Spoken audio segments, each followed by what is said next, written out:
Welcome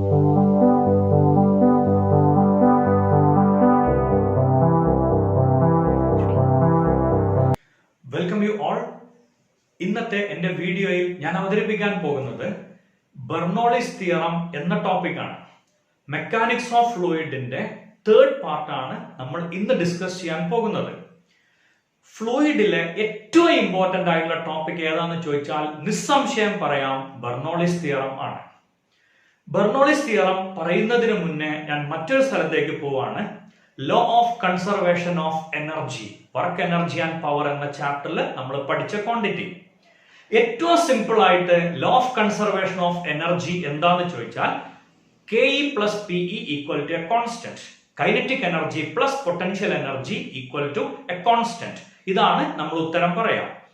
ഫ്ലൂയിഡിന്റെ case വരുമ്പോൾ kinetic എനർജിക്കും potential എനർജിക്കും ഒപ്പം ഒരു എനർജി കൂടെ ഉണ്ടാവും, പ്രഷർ എനർജി. പ്രഷർ എനർജി കൂടെ അതിന്റെ കൂടെ കൂട്ടിയാൽ അത് ബെർണോളിസ് തിയറം ആയിട്ട് മാറും. എന്ന് പറഞ്ഞാൽ ലോ ഓഫ് കൺസർവേഷൻ ഓഫ് എനർജിന്റെ ഫ്ലൂയിഡിലെ ഈക്വലന്റ് ആയിട്ടുള്ള ക്വാണ്ടിറ്റി ആണ് Bernoulli's theorem. So Bernoullis theorem is equivalent to law of conservation of energy. Okay. ഇനി അത് ഏറ്റവും സിമ്പിൾ ആയിട്ട് എങ്ങനെയാണ് പറയാ? നേരത്തെ പറഞ്ഞു KE plus PE equal to a constant. ഇവിടെ ഒരു ടേമും കൂടെ എക്സ്ട്രാ വരും, pressure energy. It is nothing but P into delta V. Pressure into volume എന്ന് പറഞ്ഞാൽ എനർജിയാണ്.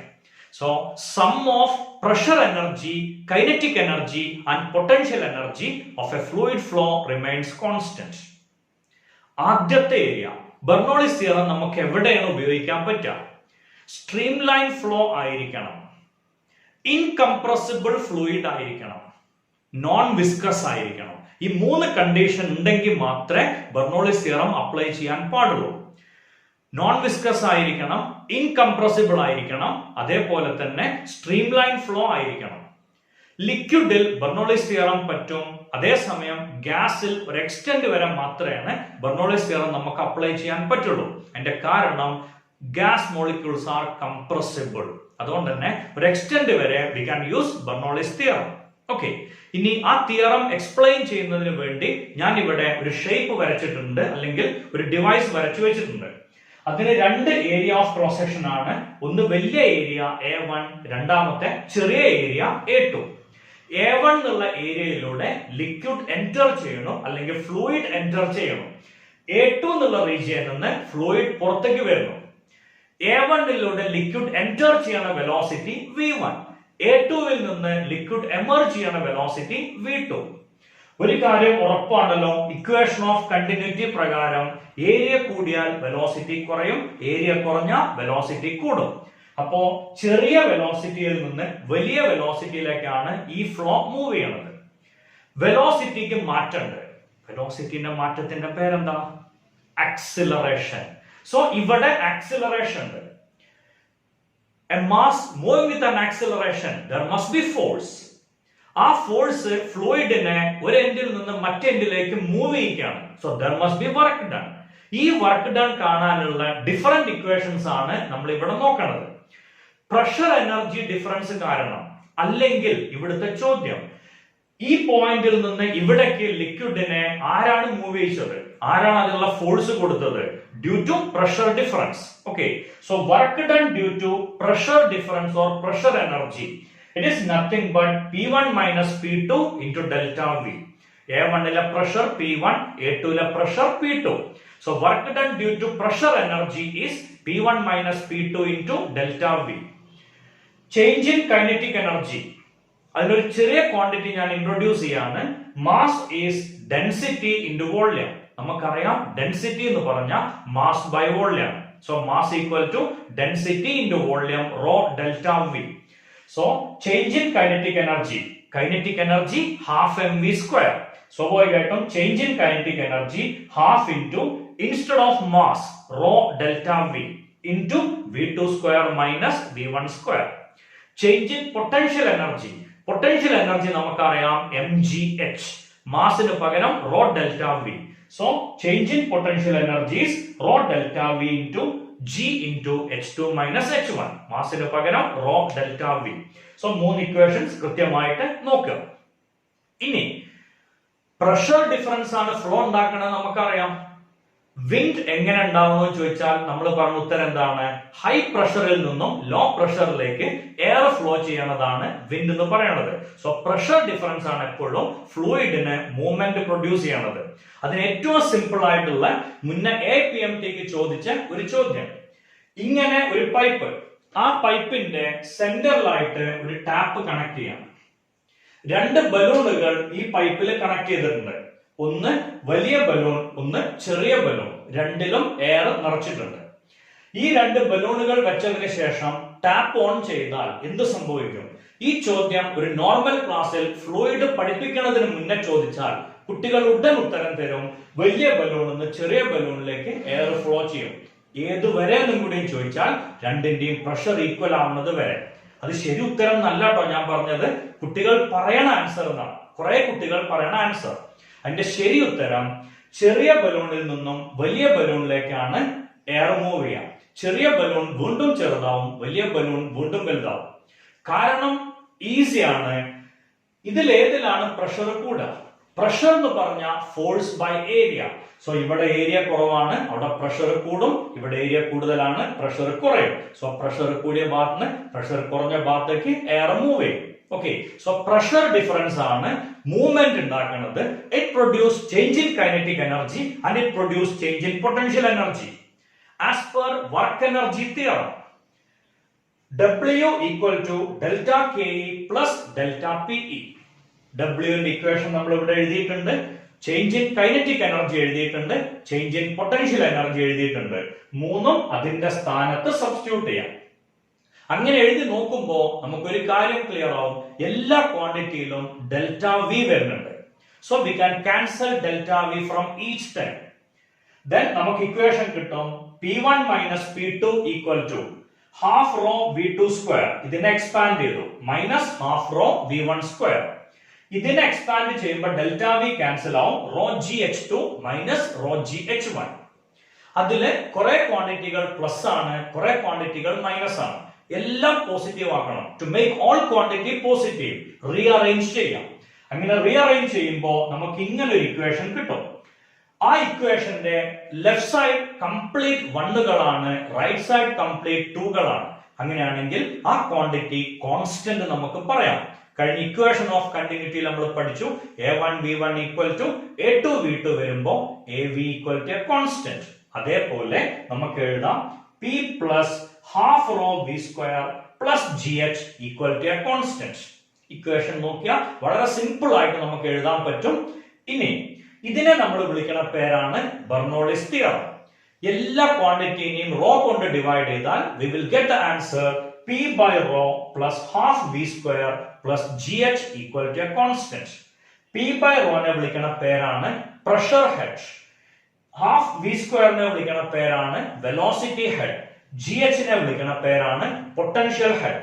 So Bernoullis theorem can be stated as, or can be stated as, sum of pressure energy velocity head, sum of pressure head, velocity head and potential head of a fluid flow remains constant. Clear right now? The പ്രതീക്ഷിക്കണം. Bernoullis theorem നമ്മൾ പറഞ്ഞു P by rho plus half V square plus GH equal to a constant. നമ്മൾ അതിന്റെ ഒരു special case എടുക്കുകയാണ്. ഒരേ ഹൈറ്റിലാണ് liquid ഒഴുകി പോണതെങ്കിൽ height difference ഉണ്ടാവില്ല, അപ്പൊ പൊട്ടൻഷ്യൽ എനർജിയിലെ ഡിഫറൻസ് ഉണ്ടാവില്ല. സോ H എന്നുള്ള ടേമിനെ നമുക്ക് എലിമിനേറ്റ് ചെയ്യാം. അപ്പൊ ഇക്വേഷൻ വരാ ഇങ്ങനെ ആവില്ലേ, P by rho plus half V square equal to a constant. GH എന്നുള്ള ക്വാണ്ടിറ്റിനെ നമ്മൾ ഒഴിവാക്കണം. P by rho plus half V square equal to a constant. വെറുതെ ഒന്ന് ചിന്തിച്ചു നോക്കാം, ഒരു പ്രഷറിന്റെ ടേം ഒരു വെലോസിറ്റിന്റെ ടേം രണ്ടും കൂടി കൂട്ടുമ്പോൾ കോൺസ്റ്റന്റ് കിട്ടും. അത് നമുക്ക് സിമ്പിൾ ആയിട്ട് മനസ്സിലാക്കാൻ പറ്റുമല്ലോ. വെലോസിറ്റി കൂടിയ പ്രഷർ കുറയും, വെലോസിറ്റി കുറഞ്ഞ പ്രഷർ കൂടും. സോ ഒരു റീജിയനില് വെലോസിറ്റി കൂടുകയാണെങ്കിൽ അവിടുത്തെ പ്രഷർ കുറയും. ഒരു റീജിയനില് ഫ്ലൂയിഡിന്റെ വെലോസിറ്റി കുറയുമ്പോൾ അവിടുത്തെ പ്രഷർ കൂടും. അതിന് വളരെ സിമ്പിൾ ആയിട്ടുള്ള ഒരു എക്സാമ്പിൾ ആണ് നമുക്ക് എല്ലാവർക്കും അറിയണം. നമ്മളെ വീട്ടിലെ ജനലിന്റെ ഡോറ് ഓപ്പൺ ചെയ്ത് കിടക്കാണ്, 90% തുറന്നിട്ടാണ് കിടക്കുന്നത്. ശക്തിയായിട്ട് വീടിന്റെ ഉള്ളിലേക്ക് കാറ്റടിക്കുകയാണ്, നല്ല കാറ്റുള്ള ഒരു ദിവസം. അങ്ങനെ കാറ്റടിക്കുമ്പോ എന്റെ ചോദ്യം ഇതാണ്, ആ ജനലിന്റെ ഡോറ് വാളിൽ പോയിട്ട് അടിക്കോ അതോ ഫ്രെയിമിൽ വന്ന് അടിക്കോ എന്നാണ്. അതിന്റെ ആൻസർ നമുക്ക് ഈസി ആയിട്ട് ഊഹിക്കാം. വിൻഡോയിലൂടെ വിൻഡ് ഫ്ലോ ഉണ്ടാവുമ്പോ ആ എയർ ഫ്ലോ എവിടെയാണോ അവിടുത്തെ പ്രഷർ കുറയും, പുറത്തെ പ്രഷർ കൂടും. സോ വിൻഡോന്റെ ഡോറ് വന്നിട്ട് ഫ്രെയിമിനാണ് അടിക്കുക, പുറത്ത് ചുമരിനല്ല. ഓക്കെ, സോ വിൻഡോയിലൂടെയാണ് എയർ ഫ്ലോ ഉണ്ടാവണമെന്നുണ്ടെങ്കിൽ അവിടെ പ്രഷർ കുറയും, പുറത്ത് പ്രഷർ കൂടുതലാണ്. സോ പ്രഷർ കൂടിയ ഭാഗത്ത് പ്രഷർ കുറഞ്ഞ ഭാഗത്തേക്ക് ആ ഡോറ് മൂവ് ചെയ്യും. ഓക്കെ, ഇത് സ്കൂളിൽ നിന്നൊക്കെ നമ്മൾ മിക്കവാറും കാണാൻ സാധ്യതയുള്ള ഒരു ടോപ്പിക് ആണ്, അല്ലെങ്കിൽ ഒരു ഇവന്റ് ആണ്. ഓക്കെ, നല്ല ശക്തിയായിട്ട് ജനലിന്റെ ഡോറ് വന്ന് അടിച്ച് ഞെട്ടിച്ചാടിയ സന്ദർഭങ്ങൾ വരെ ചിലപ്പോ നമുക്കിടയിൽ ഉണ്ടായേക്കാം. ഓക്കെ, ഇനി അതേപോലത്തെ ഒരു എക്സാമ്പിൾ ആണ് പറയുന്നത്. 2 പ്ലാസ്റ്റിക് ബോളുകളെ സ്ട്രിങ്ങിൽ കെട്ടി തൂക്കിയിട്ടാണ്. ഇതിന്റെ നടുവിലൂടെ ശക്തിയായിട്ട് എയർ ഫ്ലോയിക്കാണെങ്കിൽ എന്ത് സംഭവിക്കുമെന്ന് നമ്മൾ ചോദിച്ചാൽ, ഫ്ലൂയിഡ് പഠിക്കാത്തൊരു കുട്ടി അല്ലെങ്കിൽ ഫ്ലൂയിഡിനെ പറ്റി ചിന്തിക്കാത്തൊരു കുട്ടി പെട്ടെന്ന് ഉത്തരം പറയും. 2 പ്ലാസ്റ്റിക് ബോളുകൾ സ്ട്രിങ്ങിൽ കെട്ടി തൂക്കിയിട്ടുണ്ട്, നടുവിലൂടെ ശക്തിയായിട്ട് ഊതുക അല്ലെങ്കിൽ കാറ്റടിച്ചിട്ടുണ്ടെങ്കിൽ ആ ബോളുകൾ അകന്നു പോകുന്നതായിരിക്കും ആ കുട്ടി ഉത്തരം പറയാം. ഇനി ഫ്ലൂയിഡിലൂടെ ചിന്തിച്ചു നോക്കൂ, എയർ ഫ്ലോ എവിടെ ഉണ്ടോ അവിടുത്തെ പ്രഷർ കുറയും. സോ ഈ റീജിയനിലെ പ്രഷർ കുറയും, അപ്പൊ ബോളുകൾ തമ്മിൽ കൂട്ടിയിടിക്കുകയാണ് ചെയ്യുക. നമുക്ക് വീട്ടിൽ നിന്ന് ഈസി ആയിട്ട് ചെയ്ത് നോക്കാൻ പറ്റുന്ന ഒരു എക്സ്പെരിമെന്റ് ആണത്. അതേപോലെ തന്നെ 2 ബോട്ടുകൾ പാരലായിട്ട് മൂവ് ചെയ്യുമ്പോൾ എനിക്ക് വരയ്ക്കാനുള്ള കഴിവ് കുറവാണ്, വരയ്ക്കുന്നതിനേക്കാൾ ടോപ്പിക്കിന് ഇമ്പോർട്ടൻസ് കൊടുക്കണമെന്നുള്ളതുകൊണ്ട് തൽക്കാലം ഇത് ബോട്ടായിട്ട് അസ്യൂം ചെയ്യാം. 2 ബോട്ടുകൾ പാരലായിട്ട് കായലിലൂടെ അല്ലെങ്കിൽ കടലിലൂടെ മൂവ് ചെയ്യാം. ആ ബോട്ടുകൾ അട്രാക്റ്റഡ് ആവോ റിപ്പൽഡ് ആവോ എന്ന് ചോദിച്ചാൽ, അല്ലെങ്കിൽ അടുത്തേക്ക് വരുമോ അകന്നു പോവോ എന്ന് ചോദിച്ചാൽ, അതിന്റെ ഉത്തരം ഈസി ആയിട്ട് ഇപ്പൊ നമുക്ക് ഊഹിക്കാം. ബോട്ടുകൾ പാരലായിട്ട് മൂവ് ചെയ്യുന്ന സമയത്ത് അതിന്റെ നടുവിലൂടെ വെള്ളത്തിന് ഫ്ലോ ഉണ്ടാവും. ആ ഫ്ലോ വരുമ്പോ അതിന്റെ സെൻട്രൽ റീജിയനിൽ പ്രഷർ കുറയും, ആ 2 ബോട്ടുകൾ തമ്മിൽ കൂട്ടിയിടിക്കുകയാണ് ചെയ്യുക. ഊട്ടിയിലൊക്കെ പോയി പെഡൽ ബോട്ടിലൂടെ പോണ സമയത്ത് 2 പെഡൽ ബോട്ടുകൾ അടുത്ത് കൂടെ ചെല്ലുമ്പോ നമുക്ക് ആഗ്രഹം ഉണ്ടാവും അത് രണ്ടും വൈഡായിട്ട് നീങ്ങണം, ഒരു ആക്സിഡന്റ് അല്ലെങ്കിൽ കൊളീഷൻ ഉണ്ടാവരുത്. നമ്മൾ അങ്ങനെ ചിന്തിച്ചാലും മിക്കവാറും ആ 2 ബോട്ടുകൾ തമ്മിൽ കൂട്ടിയിടിക്കുകയാണ് ചെയ്യുക. നമ്മളെ കുഴപ്പമല്ല, ബെർണോളിന്റെ കുഴപ്പമാണ്. കാരണം അതിന്റെ ഇടയിൽ ഒരു ഫ്ലോ ഉണ്ടാവുമ്പോൾ പ്രഷർ കുറഞ്ഞുകൊണ്ടാണ് ആ ബോട്ടുകൾ തമ്മിൽ കൂട്ടിയിടിക്കണം. ഓക്കെ, ഇനി മുനിസിപ്പാലിറ്റിയുടെ വാട്ടർ പൈപ്പിൽ നിന്ന് വരണ അല്ലെങ്കിൽ വാട്ടർ അതോറിറ്റിന്റെ പൈപ്പിൽ നിന്ന് വരണ വെള്ളം നമ്മൾ ചൂടാക്കിയിട്ട് വേണം ഉപയോഗിക്കാൻ എന്ന് പറയാറുണ്ട്. അതൊരു പ്രിക്കോഷന് വേണ്ടി പറയേണ്ടതാണ്. ഈ പൈപ്പ് ഏതിലൂടെയൊക്കെയാണോ പാസ് ചെയ്ത് പോരുന്നത് നമുക്കറിയില്ല. ചിലപ്പോൾ ആ പൈപ്പ് ഒരു ഡ്രെയിനേജിന്റെ ഉള്ളിലൂടെ ആയിരിക്കും പാസ് ചെയ്ത് പോരുന്നുണ്ടാവുക. കഷ്ടകാലത്തിന് എന്തെങ്കിലും കാരണവശാൽ ആ പൈപ്പിൽ ഒരു ചെറിയ ക്രാക്ക് വീണാൽ പൈപ്പിന്റെ ഉള്ളിലത്തെ വെള്ളം പുറത്തേക്ക് വരുമോ, പുറത്തെ വെള്ളം ഉള്ളിലേക്ക് പോരുമോ എന്ന് ചോദിച്ചാൽ ഇപ്പൊ നമുക്ക് ആൻസർ സിമ്പിൾ ആണ്. പൈപ്പിലൂടെ വെള്ളത്തിന് ഫ്ലോ ഉണ്ട്, അവിടുത്തെ പ്രഷർ കുറവാണ്, പുറത്ത് പ്രഷർ കൂടുതലാണ്. സ്വാഭാവികമായിട്ടും പ്രഷർ കൂടിയ സ്ഥലത്ത് നിന്ന് പ്രഷർ കുറഞ്ഞ സ്ഥലത്തേക്ക് വെള്ളം ഒഴുകും. ഇപ്പൊ ഡ്രെയിനേജിലെ ഡേർട്ടി വാട്ടർ ഉള്ളിലേക്ക് കയറാൻ സാധ്യത ഉണ്ട്. ഇങ്ങനെ ഒരു ഇഷ്യൂ വരാതിരിക്കാൻ വേണ്ടിയിട്ടാണ് വെള്ളം ചൂടാക്കി ഉപയോഗിക്കണമെന്ന് സാധാരണഗതിയിൽ നമ്മളോട് എക്സ്പേർട്സ് പറയാറുള്ളത്. ഓക്കെ, ഇനി നിങ്ങളുടെ വീട്ടിലെ ഗ്യാസ് സ്റ്റവ് വെറുതെ ഒന്ന് പൊക്കി നോക്കുക. ഗ്യാസ് സ്റ്റവിന്റെ നോബിൽ നിന്നും ബർണറിലേക്കുള്ള പൈപ്പിന്റെ ഇടയ്ക്ക് കമ്പനി ഒരു ചെറിയ ഹോൾ ഇട്ട് വെച്ചിട്ടുണ്ട്. അത് നഷ്ടല്ലേ? അതിലൂടെ ഗ്യാസ് പുറത്തേക്ക് പോവില്ലേ? ഇല്ലാന്ന് ഇപ്പൊ തന്നെ മനസ്സിലായിട്ടുണ്ടാവും. പൈപ്പിലൂടെയാണ് ഗ്യാസ് ഒഴുകി പോണത്, അവിടെ വെലോസിറ്റി ഉണ്ട്, പ്രഷർ കുറവാണ്. സോ പുറത്തുള്ള എയർ ഉള്ളിലേക്ക് കയറുകയാണ് ചെയ്യുക. ആ എയറിൽ നിന്നാണ് ആ ഗ്യാസ് കത്താനുള്ള ഓക്സിജൻ നമുക്ക് കിട്ടണത്, അല്ലെങ്കിൽ ആ ഗ്യാസ് സ്റ്റവിന് കിട്ടണത്. ഇനി ഇത് നമ്മൾ ഹൃദയമായിട്ട് കണക്ട് ചെയ്യുമെന്ന് ആലോചിച്ച് നോക്കിയേ. ഹൃദയത്തിൽ നിന്നും ആർട്ടറി എന്ന് പറഞ്ഞ പൈപ്പിലൂടെ അല്ലെങ്കിൽ നെർവിലൂടെ ബ്ലഡ് ഫ്ലോ ചെയ്യാം. എന്തെങ്കിലും കൊഴുപ്പടിഞ്ഞിട്ട് സൈഡ് കുറച്ച് ഭാഗത്ത് കൊഴുപ്പടിഞ്ഞ് ഏരിയ ഓഫ് ക്രോസ് സെക്ഷൻ കുറഞ്ഞു. കൊഴുപ്പടിഞ്ഞു കഴിഞ്ഞാൽ നെർവിന്റെ ഏരിയ കുറയുമല്ലോ. ഏരിയ ഓഫ് ക്രോസ് സെക്ഷൻ കുറഞ്ഞാൽ വെലോസിറ്റി കൂടും. വെലോസിറ്റി കൂടിയ പ്രഷർ കുറയും. നെർവിന്റെ ഉള്ളിലത്തെ പ്രഷർ കുറയും, ശരീരത്തിന്റെ ഉള്ള പ്രഷർ സെയിം ആണ്. സോ ആ പ്രഷർ നെർവിനെ വീണ്ടും ചുരുക്കും. അങ്ങനെ ചുരുക്കുമ്പോ പ്രഷറിന്റെ ഡിഫറൻസ് അഡ്ജസ്റ്റ് ചെയ്യാൻ ഹൃദയത്തിന് വീണ്ടും പമ്പിംഗ് നടത്തേണ്ടി വരും. അങ്ങനെ പമ്പിംഗ് നടത്തുമ്പോൾ വീണ്ടും ബ്ലഡിന്റെ സ്പീഡ് കൂടും. സ്പീഡ് കൂടിയാൽ വീണ്ടും പ്രഷർ കുറയും. അങ്ങനെ വീണ്ടും കൊളാപ്സിംഗ് വരും. ഈ പ്രശ്നം വരുമ്പോൾ ഹൃദയം കൂടുതൽ കൂടുതൽ പമ്പിംഗ് നടത്തും. ആ പമ്പിംഗ് നടത്തുമ്പോൾ സ്പീഡ് കൂടും, വീണ്ടും പ്രഷർ കൂടും. പ്രഷർ കൂടുന്നത് പുറത്താണ്, ഉള്ളിൽ പ്രഷർ കുറവാണ്, വീണ്ടും നെർവുകൾ ചുരുങ്ങിക്കൊണ്ടിരിക്കും. ഇതിനെയാണ് നമ്മൾ കാർഡിയാക് അറസ്റ്റ് എന്നുള്ള പേരിൽ അറിയപ്പെടുന്നത്. ഈ പ്രശ്നം വരാതിരിക്കാൻ നമ്മളെ പൂർവികന്മാർ നമുക്ക് തന്ന ഒരു നിർദ്ദേശം ഉണ്ടായിരുന്നു. രാത്രി കിടക്കുമ്പോൾ പ്രാർത്ഥിച്ചുകൊണ്ട് കിടക്കുക, രാവിലെ എണീക്കുമ്പോൾ പ്രാർത്ഥിച്ച് എഴുന്നേൽക്കുക. കാരണം സിമ്പിൾ, വെർട്ടിക്കൽ ആയിട്ടുള്ള ശരീരം പെട്ടെന്ന് ഹൊറിസോണ്ടൽ ആവുമ്പോൾ ഹാർട്ടിന്റെ മൂവ്മെന്റിന് ബുദ്ധിമുട്ട് വരും. അത് ബ്ലഡ് പമ്പിങ്ങിന്റെ സ്പീഡിൽ വ്യത്യാസം വരുത്തും. ഈ പ്രഷർ ഡിഫറൻസ് കുറേശ്ശെ ശരീരത്തിന് അഫക്ട് ചെയ്യാൻ തുടങ്ങും. ഇത് ഒഴിവാക്കാൻ ബെഡിൽ പോയി കുറച്ചു നേരം ഇരിക്കുക, പിന്നെ കിടക്കുക. അപ്പൊ ആ ഡിഫറൻസ് ഇല്ലാണ്ടാവും. പൂർവികന്മാർ എന്തൊക്കെയോ കാരണങ്ങളാൽ അല്ലെങ്കിൽ അവർ പഠിച്ചു വെച്ച അറിവ് വെച്ചുകൊണ്ട് നമുക്ക് തന്ന ഒരു നോളജ് ആയിരുന്നു അത്. കുറച്ചു സമയം ഇരുന്ന് പ്രാർത്ഥിച്ചതിന് ശേഷം കിടക്കുക, രാവിലെ എണീക്കുമ്പോൾ ഹൊറിസോണ്ടൽ ടു വെർട്ടിക്കൽ ആവണേന്റെ ഒരു ഇൻ ബിറ്റ്വീൻ സ്റ്റെപ്പ് പ്രൊഡ്യൂസ് ചെയ്യാം. ഓക്കെ, ഈ പറഞ്ഞ ഐഡിയ ക്ലിയർ ആയിട്ടുണ്ടാവുമെന്ന് പ്രതീക്ഷിക്കണം. ഇനി പണ്ടത്തെ കാലത്ത് പുല്ലുമേഞ്ഞ വീടുകളിൽ നല്ല ശക്തിയായിട്ട് വീടിന്റെ മുകളിലൂടെ കാറ്റടിക്കുമ്പോൾ നമുക്കിപ്പോ ഊഹിക്കാം, ഈ വീടിന്റെ മുകളിലൂടെയാണ് കാറ്റടിക്കുന്നതെങ്കിൽ ആ ഭാഗത്ത് പ്രഷർ കുറയും, താഴത്തെ ഭാഗത്തെ പ്രഷർ കൂടും. സ്വാഭാവികമായിട്ടും റൂഫ് മുകളിലേക്ക് പൊങ്ങിപ്പോവാൻ സാധ്യതയുണ്ട്. അതും ബെർണോളിസ് തിയറത്തിന്റെ അപ്ലിക്കേഷൻ ആയിട്ടാണ് നമ്മൾ പറയാം. വിശ്വേശ്വരയ്യ മ്യൂസിയത്തിൽ നമ്മൾ ചെല്ലുകയാണെങ്കിൽ അവിടെ പ്ലാസ്റ്റിക്കിന്റെ വലിയ ബോളുകൾ ഒരു ചെറിയ റീജിയനിൽ വെച്ചിട്ടുണ്ട്. ഒരു കംപ്രസർ പമ്പ് നമുക്ക് തരും. ആ പമ്പ് ഉപയോഗിച്ചുകൊണ്ട് ബോളിനെ മുകളിലേക്ക് ഉയർത്തണം. അതിന് നമ്മൾ ചെയ്യേണ്ട ഐഡിയ വളരെ സിമ്പിൾ ആണ്. ഇങ്ങനെയാണ് ബോൾ നിൽക്കുന്നതെങ്കിൽ ഈ ബോളിന്റെ മുകളിലൂടെ എയർ ഫ്ലോ നടത്തി കഴിഞ്ഞാൽ ഈ ബോൾ സുഖമായിട്ട് മുകളിലേക്ക് പൊങ്ങും. ഓക്കെ, അത് അറിയാത്തൊരു കുട്ടി അവിടെ ചെന്നാൽ ശ്രമിക്കുക ഈ ബോളിന്റെ അടിയിലൂടെ എയർ ഫ്ലോ ചെയ്യിച്ചിട്ട് ഈ ബോളിനെ മുകളിലേക്ക് പൊക്കാനാണ്. അയാൾ പരാജയപ്പെടുകയാണ് ചെയ്യുക, ബോൾ അങ്ങോട്ടും ഇങ്ങോട്ടും നീങ്ങും. മുകളിലൂടെ എയർ ഫ്ലോ ചെയ്യണമെങ്കിൽ ആ ബോൾ സുഖമായിട്ട് മുകളിലേക്ക് പൊക്കാൻ സാധിക്കും. ഓക്കെ, ഇനി അറ്റോമൈസർ എന്ന് പറയണേ, പണ്ട് കാലത്ത് ഇപ്പൊ അത് ഉപയോഗിക്കുന്നുണ്ടോ എന്ന് എനിക്ക് അറിയില്ല. പെസ്റ്റിസൈഡ്സിനെ പെസ്റ്റിസൈഡ്സ് തളിക്കുന്നതിന് വേണ്ടി വെജിറ്റബിൾ പ്ലാന്റിന്റെ മുകളിൽ ചെറിയ ചെറിയ കീടാണുക്കളെ കൊല്ലുന്നതിന് വേണ്ടി നമ്മളൊരു പമ്പ് യൂസ് ചെയ്തിരുന്നു. ആ പമ്പിനെയാണ് നമ്മൾ അറ്റോമൈസർ എന്ന് വിളിക്കുക. ഇതിന്റെ ഈ പിസ്റ്റൺ നല്ല ഭംഗിയായിട്ട് സ്പീഡിൽ പ്രസ് ചെയ്യുമ്പോൾ അല്ലെങ്കിൽ നല്ല പവറിൽ പ്രസ് ചെയ്യുന്ന സമയത്ത് ഇതിന്റെ ഉള്ളിലത്തെ എയർ പുറത്തേക്ക് തെറിക്കും. എയർ മൂവ് ചെയ്യുമ്പോൾ അവിടുത്തെ പ്രഷർ കുറയും, താഴത്തെ ഭാഗത്തെ പ്രഷർ കൂടും. ഈ പ്രഷർ കൂടുമ്പോൾ ഇതിന്റെ ഉള്ളിലത്തെ പെസ്റ്റിസൈഡ്സ് മുകളിലേക്ക് പോരും. ആ പെസ്റ്റിസൈഡ്സ് പോകുന്ന ഈ എയർ ഫ്ലോന്റെ അടുത്ത് എത്തും. എയറും ആ ലിക്വിഡും കൂടി ചേർന്ന് ചെടികളിലേക്ക് മൂവ് ചെയ്യും. സോ അറ്റോമൈസർ വർക്ക് ചെയ്യണതും ഈ പറഞ്ഞ ബെർണോളിസ് തിയറത്തിനെ ബേസ് ചെയ്തുകൊണ്ടാണ്. ഓക്കെ, ഇനി ഞാൻ അടുത്തത് പറയാൻ പോണത് ക്രിക്കറ്റിനെ കണക്റ്റഡ് ആയിട്ടുള്ള ഒരു ക്വാണ്ടിറ്റിയാണ്. ഒരു ബോള് സ്പിന്നിങ് ഒന്നും ഇല്ലാതെ, റൊട്ടേഷൻ ഇല്ലാതെ സ്ട്രെയിറ്റ് ആയിട്ട് മുന്നിലേക്ക് നീങ്ങുമ്പോൾ എയറിനെ ആ ബോള് പിന്നിലേക്ക് തള്ളും. സോ മുകളിലൂടെ എയർ പിന്നിലേക്ക് പോകും, താഴെ കൂടെ എയർ പിന്നിലേക്ക് പോകും. ബോൾ മുന്നോട്ട് നീങ്ങും, എയർ പിന്നോട്ട് നീങ്ങും. ബൈക്കിലോ സ്കൂട്ടറിലോ സഞ്ചരിച്ച ഒരാൾക്ക് ഈ തിയറി കൃത്യമായിട്ട് അറിയാൻ പറ്റും. നമ്മൾ മുന്നോട്ട് നീങ്ങുന്ന സമയത്ത് എയർ നമ്മളെ പിന്നിലേക്ക് പോണതായിട്ട് നമുക്ക് ഫീൽ ചെയ്തിട്ടുണ്ടാവും. Same effect.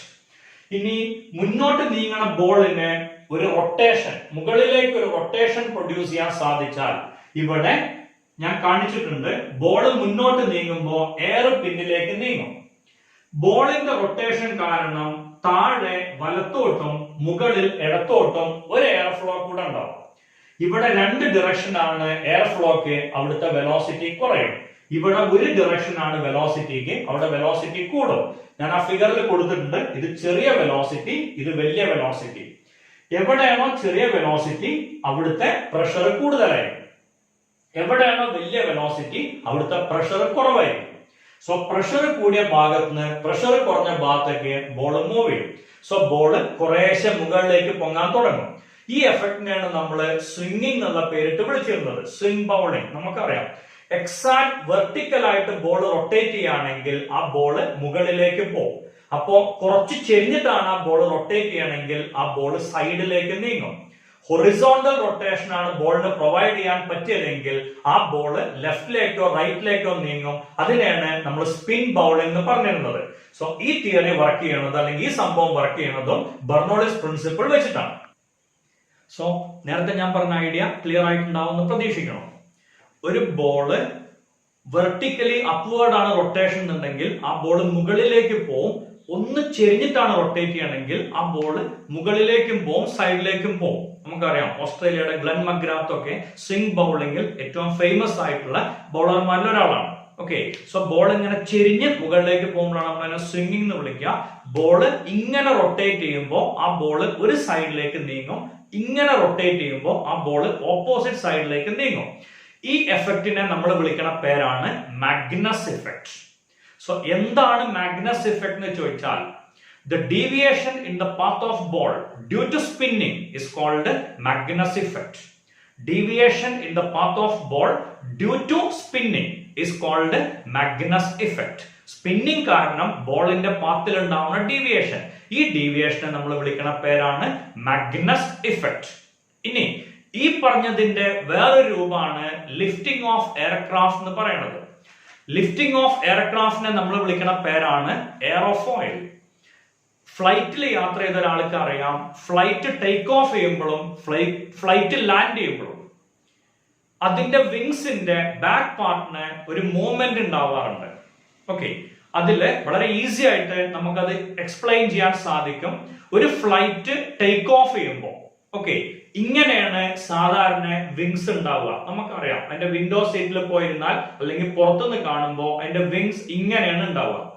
Flight take off ചെയ്യാൻ തുടങ്ങുമ്പോൾ അതിന്റെ വിങ്സിന്റെ ബാക്ക് പാർട്ട് കുറച്ച് മുകളിലേക്ക് പൊങ്ങാൻ തുടങ്ങും. ഓക്കെ, ഇങ്ങനെ മുകളിലേക്ക് പൊങ്ങുമ്പോൾ അവിടെ സംഭവിക്കേണ്ടതാണ് എയർ ഫ്ലോ. അപ്പൊ ഇങ്ങനെയാണ് ഉണ്ടാവുക. ഓക്കെ, അത് ഞാൻ ഒന്നുകൂടെ എക്സാഗ്രേറ്റ് ചെയ്തിട്ടാണ് പറഞ്ഞത്. ഓക്കെ, ഇവിടെ ഇങ്ങനെ ഫ്ലൈറ്റിന്റെ വിങ്സ് മുകളിലേക്ക് ചെരിഞ്ഞു വരുമ്പോ എയർ ഫ്ലോ ഇതിലൂടെ ഉണ്ടാവും. ഇവിടെയാണ് വെലോസിറ്റി ഉണ്ടാവുക. താഴത്തെ ഭാഗത്ത് വെലോസിറ്റി കുറവാണ്, മുകളിലെ ഭാഗത്ത് വെലോസിറ്റി കൂടുതലാണ്. നമുക്കറിയാം, വെലോസിറ്റി കുറവുള്ള സ്ഥലത്ത് പ്രഷർ കൂടും. താഴെ പ്രഷർ കൂടുതലായിരിക്കും, മുകളിൽ പ്രഷർ കുറവായിരിക്കും. അപ്പോ ഫ്ലൈറ്റിന് മുകളിലേക്ക് ഒരു ലിഫ്റ്റ് കിട്ടും. ഇനി ഫ്ലൈറ്റ് ലാൻഡ് ചെയ്യണ സമയത്ത് ഇതിന്റെ വിങ്സിന്റെ ബാക്ക് പാർട്ട് ഇങ്ങനെയാണ് ചെരിയ.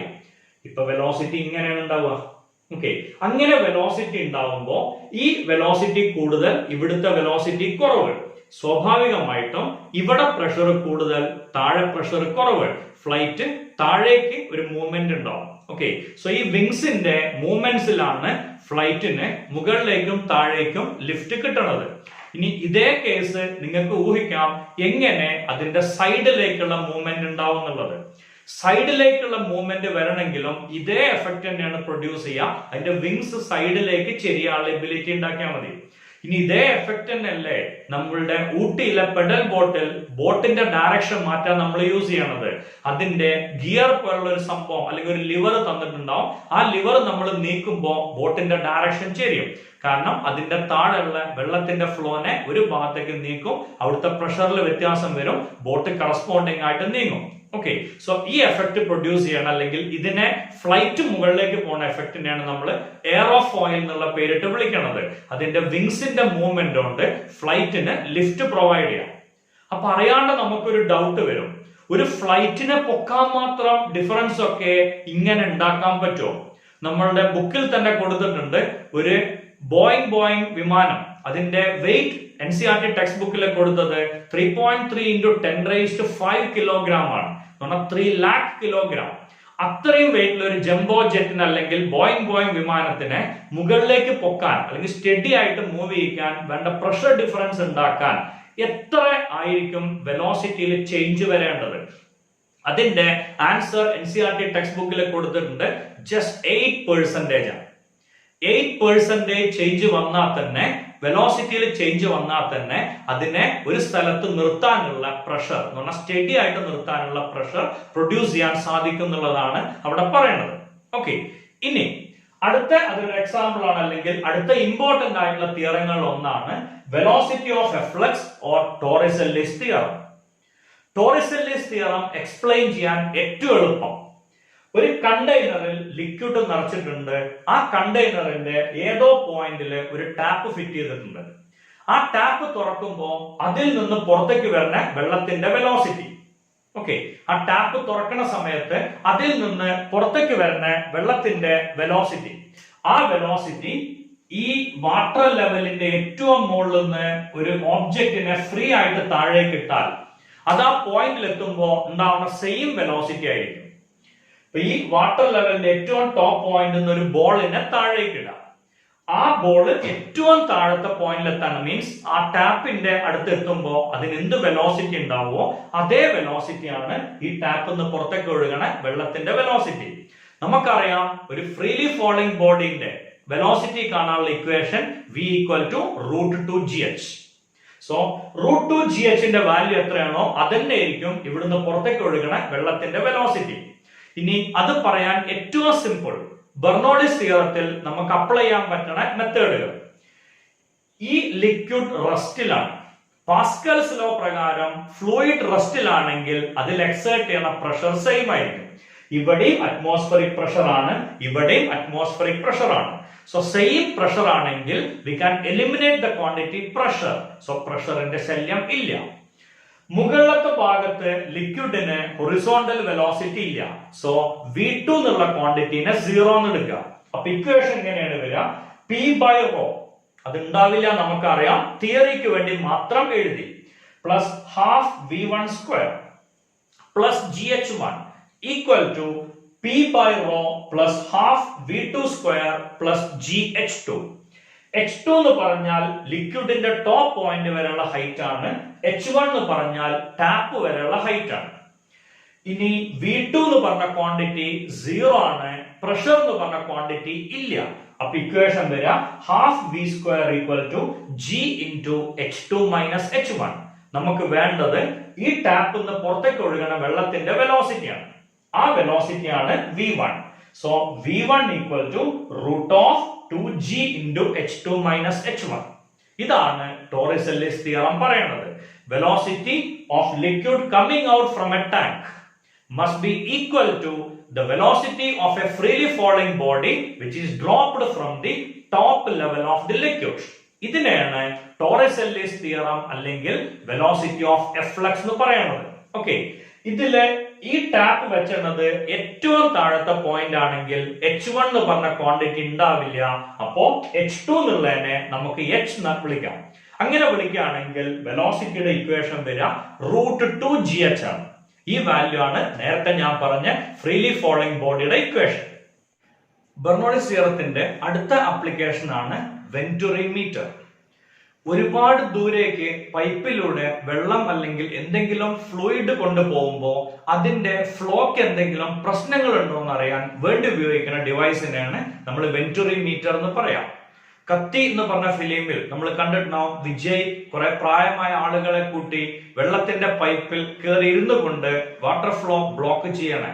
അത്രയും വലിയ പൈപ്പുകളിലൂടെ ഒരുപാട് ദൂരേക്ക് വെള്ളം പാസ് ചെയ്യുമ്പോൾ അതിൽ എവിടെയെങ്കിലും ബ്ലോക്ക് വന്നാൽ വളരെ പെട്ടെന്ന് അത് ഐഡന്റിഫൈ ചെയ്യാനാണ് നമ്മൾ ഈ ഡിവൈസ് യൂസ് ചെയ്യണത്. ലിക്വിഡിൽ വെന്റുറി മീറ്റർ യൂസ് ചെയ്യണ ഒരു പിക്ചർ ഞാൻ ഇവിടെ ബോർഡിൽ കൊടുത്തിട്ടുണ്ട്. ഈ പൈപ്പിന് രണ്ട് ഏരിയ ഓഫ് ക്രോസ് സെക്ഷൻ ആണ്. A1 എന്നുള്ളതാണ് പൈപ്പിന്റെ area of cross section. Venturi meter use ചെയ്യണ സ്ഥലത്ത് A2 എന്ന് പറഞ്ഞ ഒരു നാരോ കൺസ്ട്രക്ഷൻ ആണ് നമ്മൾ യൂസ് ചെയ്യാം. ഇതിന് രണ്ടിനും രണ്ട് പൈപ്പുകൾ ഇൻസ്റ്റാൾ ചെയ്തിട്ടുണ്ട്. ആ പൈപ്പില് ലിക്വിഡ് ഒഴിച്ചിട്ടുണ്ട്. ആ ലിക്വിഡിന്റെ ഡെൻസിറ്റി ρm ആണ്. മീഡിയം എന്നുള്ള നിലയ്ക്കാണ് അതിനെ ρm എന്ന് വിശേഷിപ്പിച്ചത്. ഇനി ഈ പൈപ്പിലൂടെ വെള്ളം ഒഴുകി പോകുമ്പോൾ A1 എന്നുള്ള ഏരിയയിലെ വെലോസിറ്റി v1, A2 എന്നുള്ള ഏരിയയിലെ വെലോസിറ്റി v2. ഞാൻ ഈ ലിക്വിഡ് രണ്ട് ഹൈറ്റിലാണ് വരച്ചത്. അതിന്റെ കാരണം നിങ്ങൾക്ക് ഊഹിക്കാം, ഇവിടെ വെലോസിറ്റി കുറവാണ്, ഇവിടെ വെലോസിറ്റി കൂടുതലാണ്. എവിടെ വെലോസിറ്റി കൂടുതലാണോ അവിടെ പ്രഷർ കുറയും, എവിടെ വെലോസിറ്റി കുറവാണോ അവിടെ പ്രഷർ കൂടും. പ്രഷർ കുറഞ്ഞ സ്ഥലത്തെ തള്ളല് കുറവായിരിക്കും, ഹൈറ്റ് കുറവാകും. പ്രഷർ കൂടിയ സ്ഥലത്ത് തള്ളല് കൂടുതലാണ്, സോ ഹൈറ്റ് കൂടും. ഓക്കെ, സോ രണ്ട് ഹൈറ്റ് ആണ് അവിടെ വരുന്നത്. അതിന്റെ ഡിഫറൻസ് ഇൻ ഹൈറ്റ് h എന്നാണ്. ഈ ഡിഫറൻസ് ഇൻ ഹൈറ്റ് പ്രൊഡ്യൂസ് ചെയ്തത് പ്രഷർ ആണ്. അതിന്റെ ഇക്വേഷൻ ആണ് ആദ്യം നമ്മൾ എഴുതുന്നത്. ബെർണോളിസ് തിയറത്തിന്റെ ഇക്വേഷനിൽ ഒരേ ഹൈറ്റിലൂടെ ലിക്വിഡ് ഒഴുകി പോവുകയാണെങ്കിൽ ഹൈറ്റ് എന്നുള്ള ക്വാണ്ടിറ്റിനെ നമുക്ക് നെഗ്ലക്ട് ചെയ്യാം. ഹൈറ്റ് എന്നുള്ള ക്വാണ്ടിറ്റി നെഗ്ലക്ട് ചെയ്യുമ്പോൾ the equation become P1 minus P2 that's equal to half rho into V2² minus V1². Height എന്നുള്ള ടേമിനെ നെഗ്ലക്ട് ചെയ്തു. ഇനി P1 minus P2 is hg rho. നമ്മളുടെ ഫസ്റ്റ് പാർട്ടിൽ നമ്മൾ പറഞ്ഞതാണ് pressure is hg rho. So here P1 minus P2 is hg rho. Equation of continuity പ്രകാരം A1 V1 is equal to A2 V2. അങ്ങനെ ആവുമ്പോ V2 എന്ന് പറഞ്ഞാൽ A1 by A2 into V1. ഈ ഇക്വേഷൻ നിന്ന് നമുക്ക് കിട്ടും V2 is A1 by A2 into V1. ഇനി ഈ വാല്യൂസ് നമ്മൾ ഫസ്റ്റ് ഇക്വേഷനിൽ സബ്സ്റ്റിറ്റ്യൂട്ട് ചെയ്യുമ്പോൾ നമുക്ക് ആൻസർ കിട്ടുക H0m instead of P1 minus P2. P1 minus P2 ന് പകരം H0m കൊടുത്തു, half rho into V2 എന്നുള്ളതിന് പകരം A1 by A2 whole square minus 1 into V1 square. V1 സ്ക്വയറിനെ കോമൺ ആയിട്ട് പുറത്തെടുത്തു. ഇനി ഈ വാല്യൂവിൽ നിന്ന് നമ്മൾ V1 കണ്ടുപിടിക്കാൻ ചെയ്യണത് ഇതിനെ ക്രോസ് മൾട്ടിപ്ലൈ ചെയ്യാണ്, അല്ലെങ്കിൽ അതിനെ ആഡ് ചെയ്യണം. അങ്ങനെ വരുമ്പോ A1 square minus A2 square by A2 square. H0m equal to half rho into A1 square minus A2 square by A2 square into V1 square. ഇനി അതിൽ നിന്ന് V1 സ്ക്വയർ കിട്ടും, ഇതിന്റെ ഡിനോമിനേറ്റർ ഇങ്ങോട്ട് പോകും, ന്യൂമറേറ്റർ താഴേക്ക് വരും. So equation become 2H0m divided by rho into A2 square by A1 square minus A2 square. V1 square കിട്ടിയ കുട്ടിക്ക് V1 കാണാൻ ഒരു ബുദ്ധിമുട്ടില്ല, അതിന്റെ റൂട്ട് എടുത്താൽ മതി. സോ അതിന്റെ റൂട്ട് എടുക്കുന്ന സമയത്ത് നമുക്ക് ആൻസർ കിട്ടുക V1 equal to root of 2H0m divided by rho into A2 square by A1 square minus A2 square. ഈ ഇക്വേഷനിൽ വെലോസിറ്റിക്ക് എന്തെങ്കിലും ചേഞ്ച് വന്നാൽ ചേഞ്ച് വരാൻ ഒരേ ഒരു ഫാക്ടർ മാത്രമേ ഉണ്ടാവുള്ളൂ. A2 മാറില്ല, A1 മാറില്ല, ഡെൻസിറ്റി മാറില്ല, അടുത്ത ഡെൻസിറ്റി മാറില്ല, 2 മാറില്ല, G മാറില്ല. മാറാൻ സാധ്യതയുള്ള ഒരേ ഒരു ക്വാണ്ടിറ്റി ഹൈറ്റ് ആണ്. സോ ഈ വെലോസിറ്റിയിൽ എന്തെങ്കിലും പ്രശ്നങ്ങൾ വരികയാണെങ്കിൽ ഇതിന്റെ ഹൈറ്റിൽ ഡിഫറൻസ് ഉണ്ടാവും. So difference in height will change. അങ്ങനെ വെച്ചുകൊണ്ട് വളരെ ഈസി ആയിട്ട് വെന്റുറി മീറ്റർ യൂസ് ചെയ്ത് ഒരു വാട്ടർ ഫ്ലോ അല്ലെങ്കിൽ ഒരു ലിക്വിഡ് ഫ്ലോയില് എന്തെങ്കിലും പ്രശ്നം ഉണ്ടെങ്കിൽ അത് ഐഡന്റിഫൈ ചെയ്യാൻ നമുക്ക് സാധിക്കും. ഇത്രയും ക്വാണ്ടിറ്റീസ് ആണ് ബെർണോളിസ് തിയറത്തിന്റെ അപ്ലിക്കേഷൻ ആയിട്ട് ഞാൻ പറയുന്നത്. എന്റെ ഈ വീഡിയോ നിങ്ങൾക്ക് ഇഷ്ടമായെങ്കിൽ ഈ വീഡിയോ സബ്സ്ക്രൈബ് ചെയ്യുക, ലൈക്ക് ചെയ്യുക, നിങ്ങളുടെ സുഹൃത്തുക്കൾക്ക് ഷെയർ ചെയ്യുക. Thank you.